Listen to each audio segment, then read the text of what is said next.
नमस्कार, मैं हूं रंजीत कुमार और शुरू हो चुका है देश का मूड बीटर। दुनिया के सबसे बड़े लोकतंत्र का महासमर यानी कि घनघोर चुनावी कैंपेन आज खत्म हो गया। आज आखिरी चरण के चुनाव का प्रचार थम गया। अब 1 जून को आखिरी मतदान और फिर 4 जून के फैसले का इंतजार। इस बीच प्रधानमंत्री नरेंद्र मोदी कन्याकुमारी के आध्यात्मिक दौरे पर पहुंच चुके हैं और पीएम मोदी कन्याकुमारी में विवेकानंद रॉक मेमोरियल पर ध्यान लगाएंगे। जिस शिला पर स्वामी विवेकानंद ने 3 दिन तक तप किया था और विकसित भारत की कल्पना की थी, वहां 48 घंटे तक पीएम मोदी ध्यान करेंगे। आने वाली तस्वीरों को भांपकर इंडी के नेताओं का पारा पहले ही चढ़ा हुआ है। विपक्षी नेताओं का दावा है कि पीएम ने मतदान को प्रभावित करने के लिए यह ध्यान वाला प्लान बनाया है। हालांकि चुनाव के बाद इंडी के नेता क्या करेंगे, इस बारे में तो राहुल और तेजस्वी बाकायदा कैमरे पे एक तरीके से उन्होंने अपना प्लान साझा किया हुआ है। 28 मई को मटन खाते हुए तेजस्वी राहुल का जो वीडियो सामने आया था, उसमें तेजस्वी ये कहते दिख रहे हैं कि राहुल जब आप मटन 2 बार खा चुके हैं, अब आगे का क्या प्लान है। उसके जवाब में राहुल ने कहा कि भाई अब तो मुझे खिलाना पड़ेगा। यानी एक तरफ मोदी मेडिटेशन करेंगे तो राहुल तेजस्वी मटन पार्टी करते हुए दिखाई दे सकते हैं। लेकिन राहुल और तेजस्वी को मोदी के ध्यान वाले कार्यक्रम से दिक्कत है। आखिर क्यों? आपके मटन पार्टी से अगर किसी को कोई दिक्कत नहीं, तो पीएम मोदी के ध्यान और भक्ति वाले कार्यक्रम से आपको दिक्कत क्यों हो रही है? सवाल और भी है जिसकी चर्चा आगे करेंगे, लेकिन उससे पहले वो सवाल जिसका कि देना है आपको जवाब। और वो सवाल क्या है, जरा एक बार जल्दी से देख लेते हैं। तो सवाल नंबर 1, चुनाव प्रचार खत्म होने पर पीएम मोदी की कन्याकुमारी यात्रा को आप कैसे देखते हैं? और ऑप्शन ए है सनातनी मोदी की आध्यात्मिक यात्रा है, ऑप्शन बी है मतदान प्रभावित करने की कोशिश है, और ऑप्शन सी है कि मतदान पर फर्क नहीं पड़ेगा इसका। और ये 3 ऑप्शन है। सवाल नंबर 2 दिखाइए आप। पीएम के कन्याकुमारी दौरे पर विपक्ष की विरोध वाली राजनीति को कैसे देखते हैं? और इस सवाल के जवाब में जो ऑप्शन है आपके पास, वो है पहला, विपक्ष हताश है इसलिए इस तरह की बातें कर रहा है, ऑप्शन बी, विपक्ष के पास एजेंडा नहीं है, और ऑप्शन सी, विपक्ष सही सवाल उठा रहा है। आप क्या सोचते हैं? जल्दी जल्दी हमें बताना शुरू करिए। जरा सवाल नंबर 3 दिखाइए। तीसरा सवाल है कि सनातनी होने का दिखावा कौन करता है? जिस तरह के आरोप पीएम पे लग रहे हैं उससे जुड़ा हुआ सवाल है। और ऑप्शन ए है नरेंद्र मोदी, ऑप्शन बी राहुल गांधी, और ऑप्शन सी ममता बनर्जी। तो क्या सोचते हैं आप? इन तीनों सवालों के जवाब में हमें जल्दी जल्दी बताना शुरू करिए। क्यूआर कोड आपके स्क्रीन पर आ चुका है, जिसे अपने मोबाइल कैमरे से जैसे ही आप स्कैन करेंगे, आपके सामने सवालों की एक लिस्ट खुल जाएगी और उसे आप जल्दी से अपना जवाब भर के सबमिट करिए। और आखिर में अपनी डिटेल जरूर भरिएगा, क्योंकि उसी के आधार पर हम हर रोज 4 लकी वोटर का भी चुनाव करते हैं। अब हम लौटते हैं आज के अपने एजेंडे पर। पीएम के पूजा ध्यान के कार्यक्रम के बारे में सुनकर ममता बनर्जी बिल्कुल बौखलाई हुई। सिर्फ ममता बनर्जी ही नहीं, बल्कि इंडी गठबंधन के बहुत सारे दूसरे नेता भी हैं जो लगातार इसी तरह की प्रतिक्रिया दे रहे हैं। और इस समय जो हम आपको तस्वीरें दिखा रहे हैं, ये कन्याकुमारी की तस्वीरें हैं और कैसे प्रधानमंत्री मोदी अपना पूरा भगवती अम्मन मंदिर है जहां पर कि वो गए हैं पूजा अर्चना के लिए, और अपना एक बड़ा चुनावी कैंपेन, यूं कहें कि पूरी तरीके से खत्म करके और वहां पहुंचे हैं। और ये एक तरीके से शक्तिपीठ है, और जाहिर सी बात है कि प्रधानमंत्री मोदी शक्ति के उपासक रहे हैं, शिव के उपासक रहे हैं, और उन्होंने कई मौके पे हमने देखा है कि किस तरीके से शक्ति साधना में वो जुटे रहते हैं। तो ये जो आप जो आप देख रहे हैं तस्वीरें, आप इसको जरा इस तस्वीर को और राहुल गांधी के उस बयान को जोड़कर देखिए। जब राहुल गांधी कहते हैं कि हिंदू धर्म में एक शक्ति होती है और हमें उस शक्ति से लड़नी है, और दूसरी तरफ प्रधानमंत्री मोदी की इस तस्वीर को देखिए और सोचिए कि शक्ति के सामने कैसे नतमस्तक हैं, किस तरीके से पूजा अर्चना कर रहे हैं, और इतने बड़े कैंपेन के सफलतापूर्वक संपन्न होने पर वो किस तरीके से धन्यवाद ज्ञापन करने, समझिए, या ईश्वर की एक तरीके से उनकी अनुकंपा पर उन्हें एक तरीके से वहाँ अपनी प्रार्थना देने गए हैं। आप इस तस्वीर को देखिए और राहुल गांधी के उस बयान को जरा जेहन में रखिए, और फिर आपको फर्क अपने आप समझ में आ जाएगा। लेकिन इन तस्वीरों को देखकर विपक्ष को लग रहा है कि यह कार्यक्रम जो है वो पूरी तरीके से एक दिखावा है और इसका मकसद चुनाव पे असर डालना है। इसीलिए ममता बनर्जी कह रही हैं कि अगर पीएम का कार्यक्रम टीवी पे दिखा तो चुनाव आयोग से शिकायत करेंगे। जबकि सनातन का संस्कार है कि हर बड़े महोत्सव, शुभ कार्य के पहले और बाद, दोनों ही, पहले भी और बाद भी पूजा की जाती है, भगवान की पूजा अर्चना की जाती है। और चुनाव प्रचार कितना बड़ा आयोजन था, कितना बड़ा अभियान था, यह किसी से छिपी हुई बात नहीं। ऐसे में पीएम मोदी भी उसी सनातन परंपरा का पालन करते हुए कन्याकुमारी पहुंचे। मोदी कहते रहे हैं कि विवेकानंद उनकी वैचारिक प्रेरणा के केंद्र में रहे, इसीलिए इस बार उन्होंने ध्यान के लिए विवेकानंद रॉक मेमोरियल को चुना है। इंडी गठबंधन के नेता कह रहे हैं कि विवेकानंद रॉक मेमोरियल पर ध्यान लगाने जा रहे मोदी की राजनीति का इसका एक राजनीतिक पहलू है। 1 जून को जब देश की 57 लोकसभा सीटों पर वोट डाले जा रहे होंगे और टीवी चैनल्स पे साधक मोदी की ये तस्वीरें दिखेंगी, इससे मतदाता प्रभावित हो सकता है। दावा तो यहां तक किया जा सकता है कि विवेकानंद रॉक मेमोरियल जाकर मोदी ने बंगाल के वोटरों को प्रभावित करने का प्लान बनाया हुआ है। आपको बता दें कि विवेकानंद रॉक मेमोरियल के साथ उनका रिश्ता ये आज का नहीं है, यह रिश्ता 55 साल पुराना है और उसकी हम कुछ तस्वीरें आपको दिखाना चाहते हैं।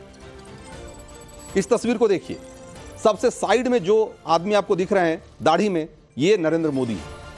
उनके ठीक बगल में जो खड़े हैं वो हैं एकनाथ राणाडे। 70 के दशक की तस्वीर है। आरएसएस के प्रचारक थे एकनाथ राणाडे। विवेकानंद रॉक मेमोरियल के निर्माता थे राणाडे। राणाडे ने मेमोरियल के निर्माण के लिए अभियान चलाया। स्मारक के समर्थन में 3 दिन में 323 सांसदों के हस्ताक्षर करवाए। हर राज्य के मुख्यमंत्री से सहयोग राशि लेकर और तब जाकर के इस मेमोरियल का निर्माण करवाया था। एकनाथ राणाडे और विवेकानंद रॉक मेमोरियल के बारे में पीएम मोदी ने राणाडे के जन्म शती पर्व के मौके पे एक समारोह में क्या कहा था, जरा वो भी आपको सुनना चाहिए और विपक्ष को भी सुनना चाहिए। मेरा भी एकनाथ जी के साथ बहुत ही निकट संपर्क रहा।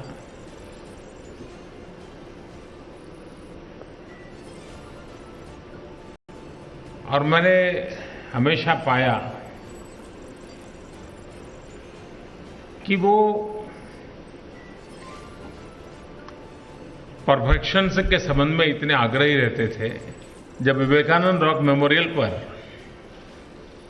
स्वामी विवेकानंद जी की प्रतिमा कैसी हो उसका निर्णय हो रहा था और उन चर्चाओं को मैंने भी सुना था। विवेकानंद जी की आंख किस तरफ देखें और उस आंख से क्या दर्शन हो, इतनी बारीकी से वे शिल्पकारों के साथ, उस चित्र बनाने वालों के साथ चर्चा करते थे। मेरा सौभाग्य है ऐसे महापुरुष की उंगली पकड़ करके चलने का मुझे अवसर मिला है। ये सौभाग्य छोटा नहीं। तो मोदी के कार्यक्रम को लेकर तेज हुई राजनीति के बीच एक और तस्वीर पर गौर करने की जरूरत है। एक और तस्वीर जरा दिखाइए। यह तस्वीर 11 दिसंबर 1991 की है। इस तस्वीर को भी जरा गौर से देखिए, जब बीजेपी ने तमिलनाडु के कन्याकुमारी से एकता यात्रा की शुरुआत की थी। एकता यात्रा में नरेंद्र मोदी के साथ बीजेपी के वरिष्ठ नेता लालकृष्ण आडवाणी और तब के बीजेपी के अध्यक्ष मुरली मनोहर जोशी भी थे। इस तस्वीर में उनकी तस्वीरें आप थोड़ी बहुत देख सकते हैं। थोड़ी पुरानी है, ब्लैक एंड व्हाइट तस्वीर है, लेकिन आप स्पष्ट रूप से उन्हें पहचान सकते हैं। एकता यात्रा कन्याकुमारी के विवेकानंद रॉक मेमोरियल से शुरू हुई थी। उसमें नरेंद्र मोदी, डॉक्टर मुरली मनोहर जोशी ने विवेकानंद प्रतिमा की एक तरीके से परिक्रमा की, श्रद्धांजलि अर्पित किया और इस यात्रा की शुरुआत की थी। उनकी यह ऐतिहासिक यात्रा 26 जनवरी 1992 को कश्मीर में तिरंगा फहराने के साथ खत्म हुई थी। उस वक्त उन्होंने जम्मू कश्मीर से आर्टिकल 370 हटाने का संकल्प लिया था। तो नरेंद्र मोदी के जीवन में इस जगह की क्या अहमियत है, आप इस बात से इसका अंदाजा लगा सकते हैं। लेकिन विपक्ष को ऐसा लगता है कि यह पूरा कार्यक्रम सिर्फ चुनावी है। कहीं ऐसा तो नहीं है कि विपक्ष को यह लगता है, या विपक्ष की दिक्कत सिर्फ इस बात से है कि प्रधानमंत्री मोदी ने एक सनातन परंपरा का निर्वाह करने का फैसला किया है। एक ऐसा फैसला किया है जो सनातन को मानने वाले ज्यादातर लोग करते हैं। हर बड़े कार्यक्रम, हर बड़े अवसर के बाद ईश्वर का धन्यवाद ज्ञापन, कोई पूजा अर्चना, एक परंपरा रही है। और अगर नरेंद्र मोदी ऐसा कर रहे हैं तो इसमें क्या दिक्कत है? तमाम और भी सवाल हैं, उन सारे सवालों का हम जवाब लेने की कोशिश करेंगे।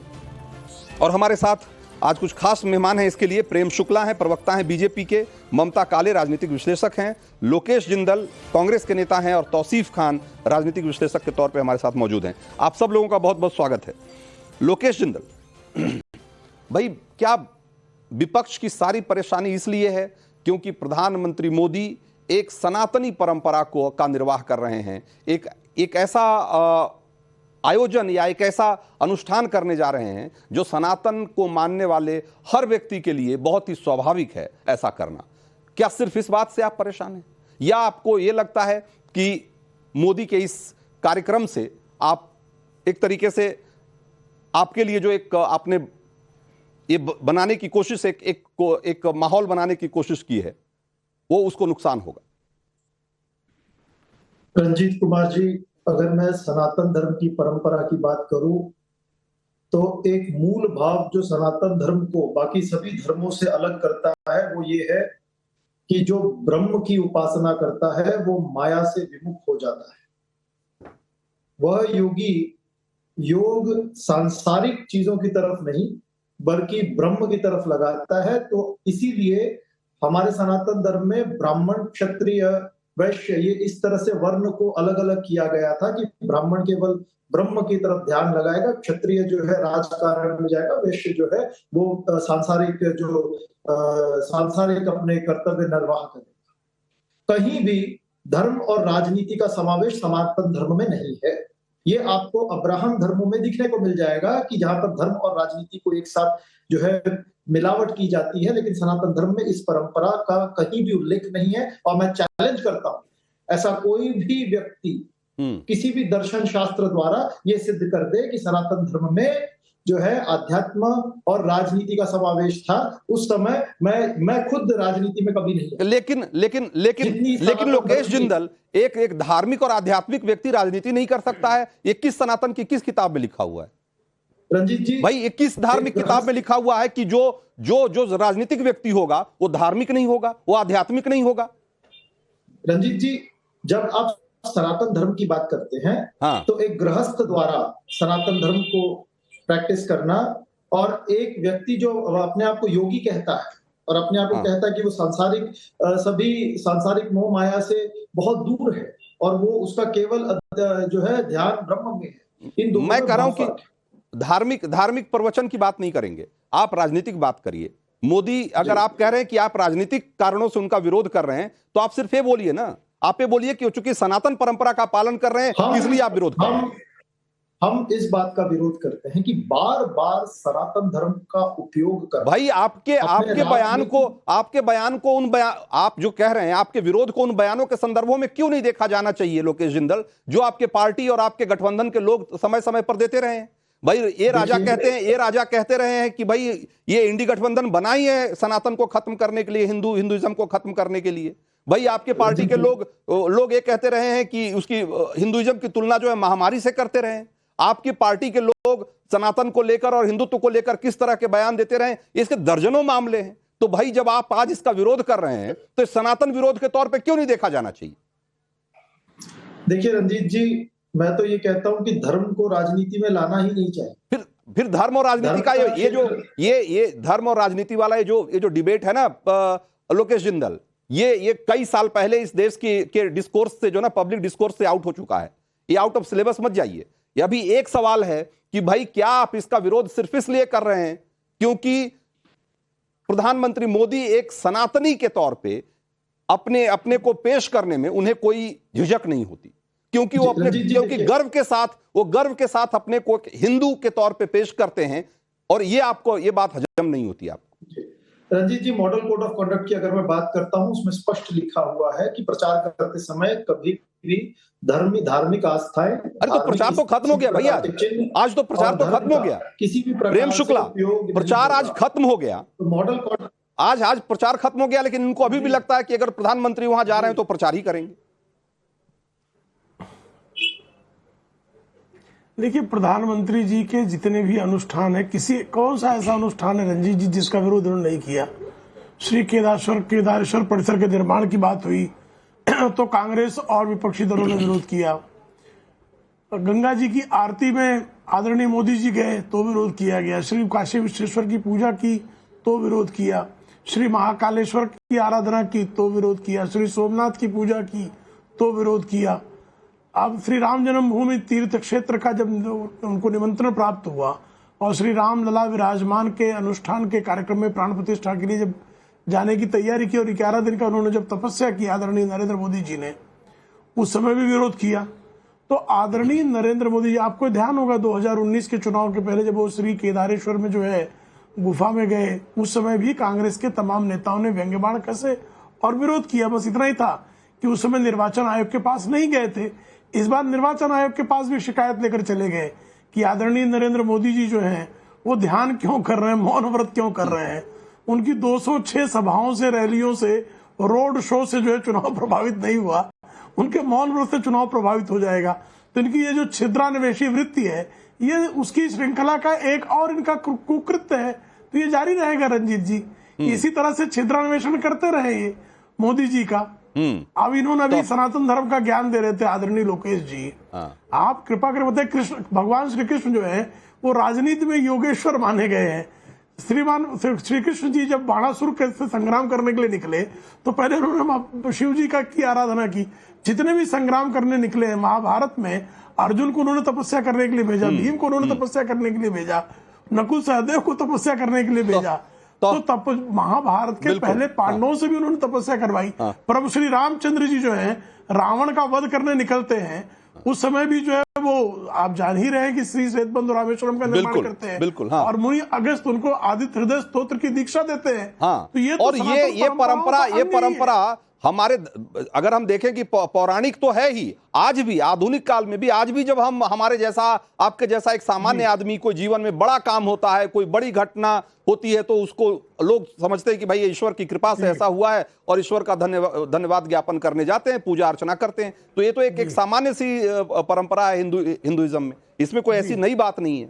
लेकिन तौसीफ खान, ममता बनर्जी सिर्फ इसलिए इसका विरोध करती हैं क्योंकि वो जो इस देश की परंपरा रही है, जो इस देश की सनातन परंपरा रही है, और या यूं कहें कि ऋषियों की परंपरा रही है, साधकों की परंपरा रही है, विवेकानंद और उनके गुरु रामकृष्ण परमहंस जैसे लोगों की परंपरा रही है, वो उस परंपरा से दूर हट गई हैं। और अब उनको लगता है कि अगर प्रधानमंत्री मोदी वहां जा रहे हैं तो वो उस परंपरा को पुनर्जीवित करने की कोशिश कर रहे हैं, तो उनको दिक्कत हो रही है। देखिए रंजीत कुमार जी, महात्मा गांधी एक सनातनी थे। जब उन्हें गोली मार के आरएसएस वालों ने, कहानी आज की है, अब आप चले गए महात्मा गांधी को गोली मारने की घटना। महात्मा गांधी से भाई आज का सवाल है ना, मेरी बात बोलने दीजिए। तौसीफ खान, आज का सवाल है ना, जो सवाल किया उसका जवाब दे रहा हूं। आज के सवाल का जवाब दे रहा हूं कि जब गोली मार करके आरएसएस वालों ने महात्मा गांधी की हत्या कर दी थी, तो उनके शब्द पे आखिरी शब्द जो आए थे उनके पास से, तो वो था हे राम। और आज भी उनकी समाधि में हे राम लिखा हुआ है, क्योंकि महात्मा गांधी ने हे राम आखिरी शब्द बोला था। और आज नरेंद्र मोदी जी कहते हैं कि महात्मा गांधी को तो अरे तो उसी राम से तो ममता बनर्जी को दिक्कत है तौसीफ खान। कई राम का नाम सुन लेती है ममता बनर्जी तो उनका पारा चढ़ जाता है, वो आपे में नहीं रहती। रंजीत जी, प्रधानमंत्री नरेंद्र मोदी जी ने कहा कि महात्मा गांधी को 1982 से पहले कोई जानता ही नहीं था, तो आरएसएस के शाखा में महात्मा गांधी को तो पढ़ाएंगे नहीं, वो तो नथुराम गोडसे को पढ़ाएंगे ना। तौसीफ खान, क्या हम गांधी पे डिबेट कर रहे हैं? तौसीफ खान, क्या हम आज गांधी पे डिबेट करने आए हैं? तौसीफ खान, हम क्या हम गांधी पे डिबेट करने आए हैं? नहीं ना, हम डिबेट इस बात पे कर रहे हैं कि ममता बनर्जी ने इस बात पे आपत्ति दर्ज कराई है कि विवेकानंद रॉक मेमोरियल पे साधना करने क्यों जा रहे हैं प्रधानमंत्री, और अगर वो ऐसा करेंगे और उसकी तस्वीरें टीवी पे दिखेगी तो मैं इसका विरोध करूंगी और मैं इसकी शिकायत लेकर जाऊंगी। मैं हाँ, तो गलत क्या कहा? ममता बनर्जी ने गलत क्या कहा? आपको किसने रोका है भाई? किसी की पूजा अर्चना, ये तो व्यक्तिगत मानेंगे नहीं, कोई व्यक्तिगत आयोजन का तो हिम्मत नहीं जो मुंह खोले। तौसीफ खान भाई, अगर कोई व्यक्तिगत आस्था की वजह से अगर कहीं पूजा अर्चना करने जा रहा है तो इसमें किसी को क्या दिक्कत है भाई? क्यों दिक्कत होनी चाहिए? ठीक है, व्यक्तिगत है, और आप ऑफिशियल पोजीशन में जाते हैं, आप कह दीजिए भाई हम तो प्राइम मिनिस्टर नहीं जा रहे हैं पूजा करने, कैमरा मत लाओ, एक प्राइम मिनिस्टर कहीं जाता है तो उसके साथ प्रेस घूमता है, तो प्राइम मिनिस्टर कह दे कि हम तो व्यक्तिगत कैपेसिटी में जा रहे हैं, कैमरा अलाउड नहीं है। भाई मंदिर में कैमरा पहले घुस जाता है, प्रधानमंत्री बाद में घुसते हैं, ठीक है, ताकि ठीक है, उनका हर एंगल से फोटो ले लिया जाए। ठीक है, ये आपकी आपत्ति है ना, और इलेक्शन यही आपकी आपत्ति है ना कि कैमरा क्यों जा रहा है साथ में, कैमरा क्यों जा रहा है? ममता काले, क्या ममता काले क्या आपने आप भी मीडिया को इतनी करीब से देखती हैं, क्या कोई भी जब राहुल गांधी से लेकर और ममता बनर्जी से लेकर विपक्ष के तमाम नेता, अभी डिंपल और प्रियंका गांधी जब गए काल भैरव के दर्शन के लिए, क्या वहां कैमरा नहीं था? क्या वो बिना कैमरे के जा रहे हैं क्या? भाई सवाल यह है कि राहुल गांधी जो अपने तमाम राजनीतिक और गैर राजनीतिक चीजें करते हैं उसमें भी तो कैमरा होता है ना। राहुल गांधी की तस्वीरें देखिए जरा, ये भी तस्वीरें देखिए, जब ये सवाल उठा रहे हैं तो ये तस्वीरें देखनी चाहिए आपको। ममता काले, इसका जवाब क्या?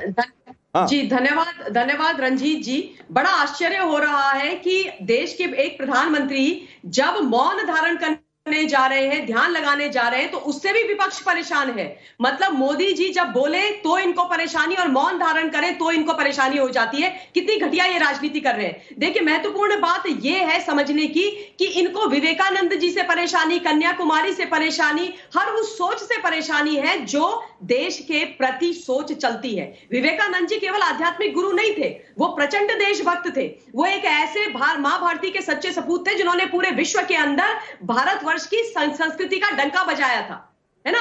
और आज उन विवेकानंद जी के चरणों में बैठ करके प्रधानमंत्री जी जब ध्यान लगाने जा रहे हैं तो ये राजनीति कर रहे हैं। अरे भाई चुनाव प्रचार थम गया है, 1 तारीख को आखिरी जो चरण है उसकी वोटिंग हो रही है, तो ये ईसीआई कहां से बीच में आ गया है, ये मॉडल कोड ऑफ कंडक्ट कहां से बीच में आ गया, मेरी तो समझ ही नहीं आ रहा है। और अब मैं आपके प्रश्न का जवाब देती हूँ रंजीत जी। ये तो वो लोग हैं जो उठते बैठते खाते पीते हर समय कैमरा लगा करके रखते हैं। ममता बनर्जी तो अपने घर के अंदर ट्रेडमिल में जब दौड़ रही होती है और उसमें भी उनको चोट लग जाती है इतनी सी, तो उसको भी वो कैमरा में दिखा देती हैं। मतलब वो घर से जब निकाली जाती हैं तो खून की जो धारा रहती है माथे पर, बताइए उसको तक उनके भतीजे नहीं पहुंचते जब तक कि वो कैमरे में कैप्चर नहीं होता है। ठीक बात। ये मैं इसलिए बोल रही हूँ क्योंकि ये लोग इस तरीके से हरकतें करते हैं ना, शर्मनाक है। और राहुल गांधी की आपने बात करी, उस पे भी सुन लीजिए। नहीं, मैं कह रहा हूं कि जब वो मटन पार्टी कर रहे थे, भाई मटन पार्टी कर रहे थे, ममता काले, राहुल गांधी और तेजस्वी यादव मटन पार्टी कर रहे थे, तब उसकी तस्वीरें क्यों पोस्ट की, क्यों वीडियो बनाकर पोस्ट किया? वो भी तो भाई कोई खाने पीने की चीजें जो है वो कोई वीडियो बनाकर पोस्ट करता है क्या? लेकिन किया ना। तो भाई सवाल ये है कि कौन कहां जाता है, कैमरे के बगैर जाता है, कैमरे के साथ जाता है, ये सवाल थोड़ी हो सकता है।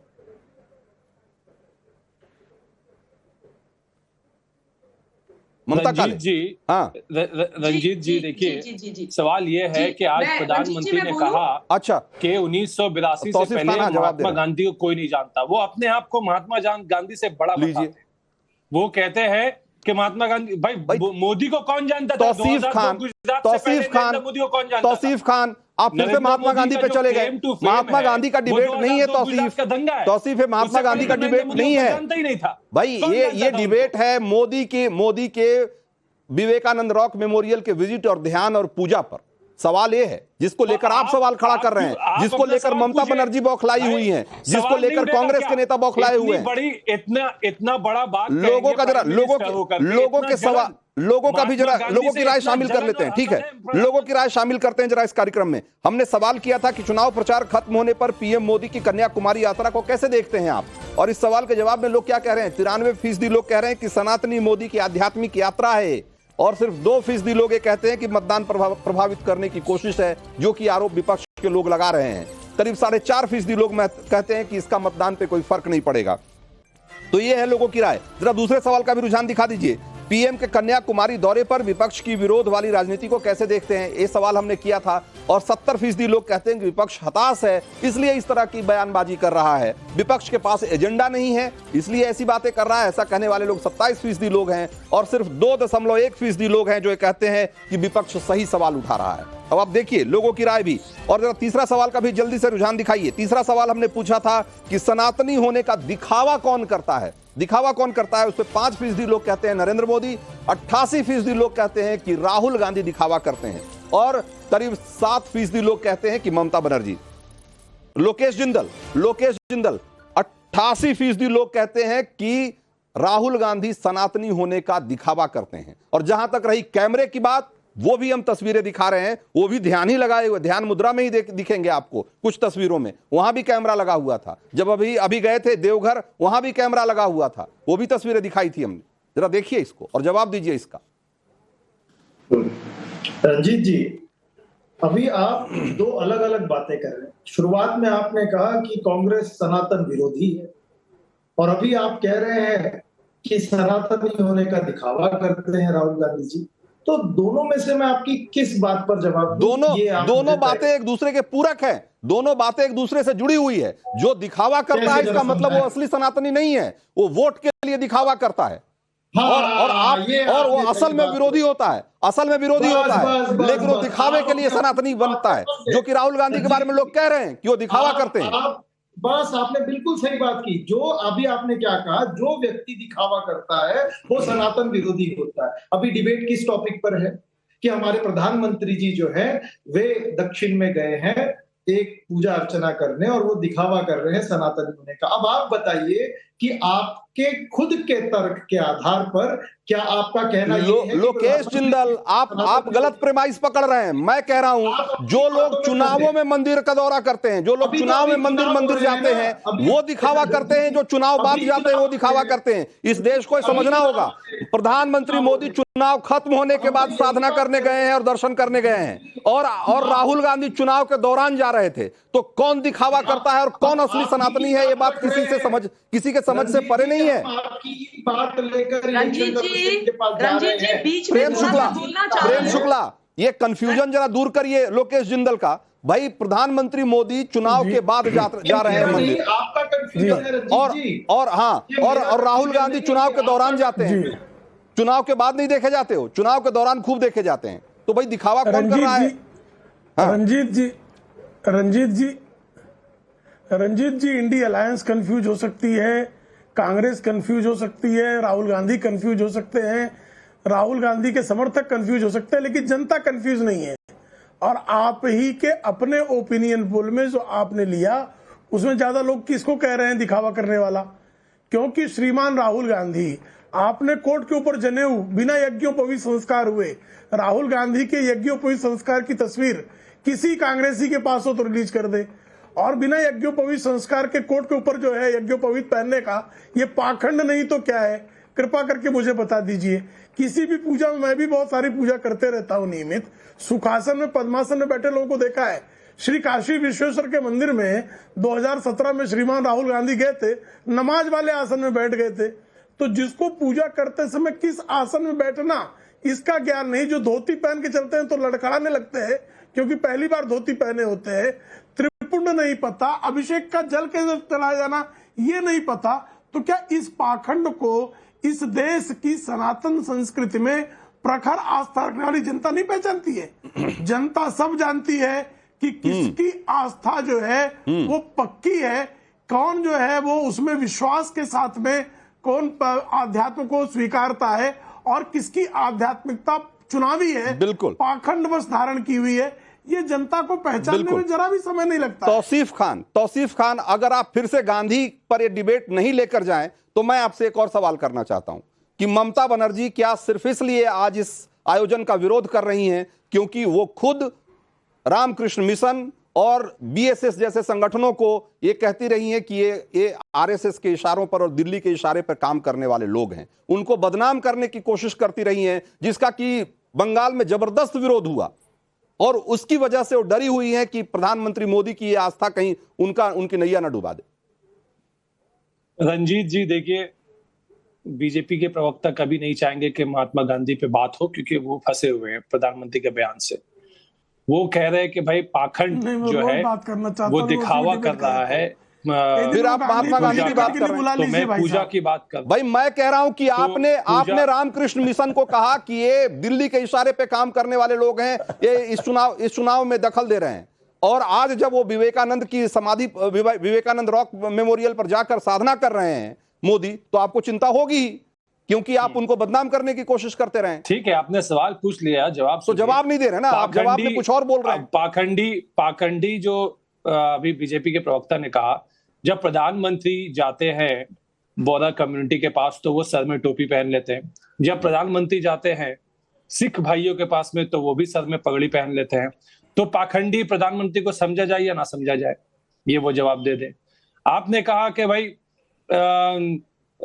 ममता बनर्जी को जो है इस बात डर हो गया है कि कहीं प्रधानमंत्री के विजिट से उन्हें वोट में नुकसान ना हो जाए, तो आप इसके लिए चिंता ना करें। बंगाल की जनता तय करेगी भाई। उन्होंने कहा कि वो उसकी शिकायत करेंगी भाई, वोट देंगे। वो अगर नहीं डर रही थी तो ये बयान क्यों दिया? ममता काले 20 सेकंड में इस बात को खत्म करिए कि अगर ममता बनर्जी डरी हुई नहीं है तो वो ये बयान क्यों दे रही है कि अगर उनकी तस्वीरें दिख गई टीवी पे तो चुनाव आयोग में शिकायत करेंगे? ममता काले 20 सेकंड में, हाँ समय कम है। 100 बात की एक बात है, पाखंडी तो वो हैं जिनके नाम के आगे बैनर्जी लगा हुआ है, लेकिन दुर्गा पूजा के समय पर जो दुर्गा माता के पंडालों को उखाड़ देती है। पाखंडी तो वो हैं जो जय श्री राम के नारों से डर जाते हैं, भारत माता की जय के नारों से डर जाते हैं। मोदी जी पहली बार नहीं जा रहे मौन धारण करने। 2019 में भी वो केदारनाथ में रुद्र गुफा में बैठे थे 48 घंटे तक। परेशानी ये है कि जब प्रधानमंत्री जी कुछ भी काम करे, राजनीतिक, सामाजिक, व्यक्तिगत, तो इनकी तकलीफ और डर इसलिए बढ़ जाती है क्योंकि ये कहीं पर भी कुछ भी ठीक से करते नहीं है। बहुत बहुत शुक्रिया, बहुत बहुत शुक्रिया आप सब लोगों का इस चर्चा में भाग लेने के लिए। देश का मूड मीटर में वक्त इतना ही था। तस्वीरें लगातार आपको लाइव दिखा रहे हैं विवेकानंद रॉक मेमोरियल की, जहां की प्रधानमंत्री मोदी पहुंचने ही वाले हैं और यहां वो 48 घंटे का ध्यान लगाएंगे। ये वो जगह है जिसका कि एक तरीके से उनके वैचारिक और राजनीतिक जीवन में बहुत अहमियत रही है। और अब